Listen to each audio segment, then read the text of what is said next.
Well, the Nebraska football team wrapped up their second spring practice here on Tuesday. Hi, this is Sean Callahan for HuskerOnline.com. It was another helmets-only workout, so not a lot of real contact, still kind of that installation point. And we got to speak with defensive coordinator Bob Diaco for the first time as he just lays the foundation for this brand new 3-4 defense the Huskers will be installing this spring. Yeah, excited. I think it fits well. The guys are surely physically adept at doing the jobs we're going to ask them to do. There's enough brain power and fast action through diagnosis. I mean, that's not going to be a limitation.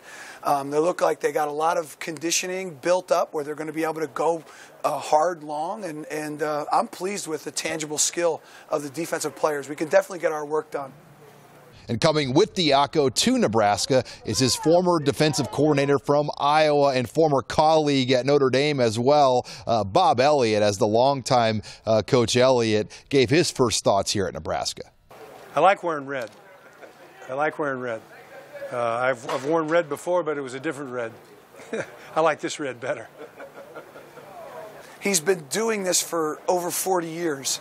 So it's kind of an encyclopedia of knowledge, somebody that you can play devil's advocate with, that has all this wealth of experience to kind of balance the room and offset it so it's not so heavily tilted in one particular area. You know, Coach Diaco and I worked at Notre Dame together, and it's the same defense and the same tasks that I had there.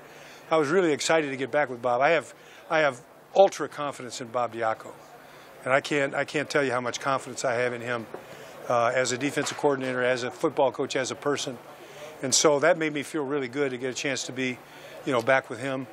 I have an idea of what he wants and what he needs, and I think I can help the staff that way.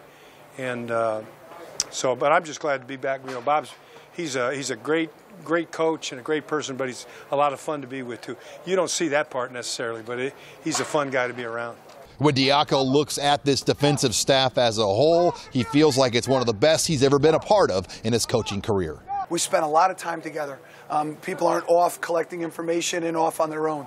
We're in the room together. We're kicking the tires on things. I've been able to get a lot of really good ideas and information from the other staffers to help take this defense to another step.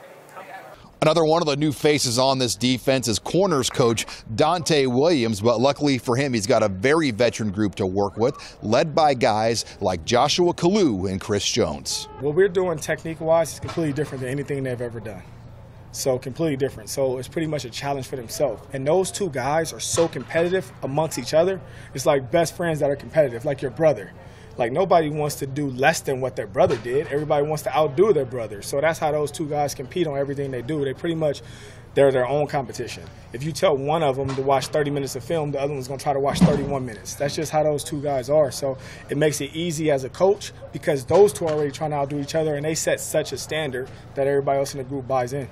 As Nebraska makes the transition into this 3-4 defense, there's a lot of transition that's going to take place. One of the bigger offseason moves that has been made was Alex Davis moved from defensive end to outside linebacker.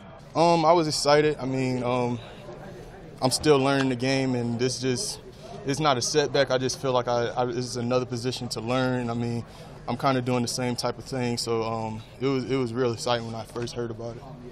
From your early read, what is the role of what you're going to be playing in this defense, the outside linebacker spot? It's basically just like an end type thing, just dropping back a little bit more.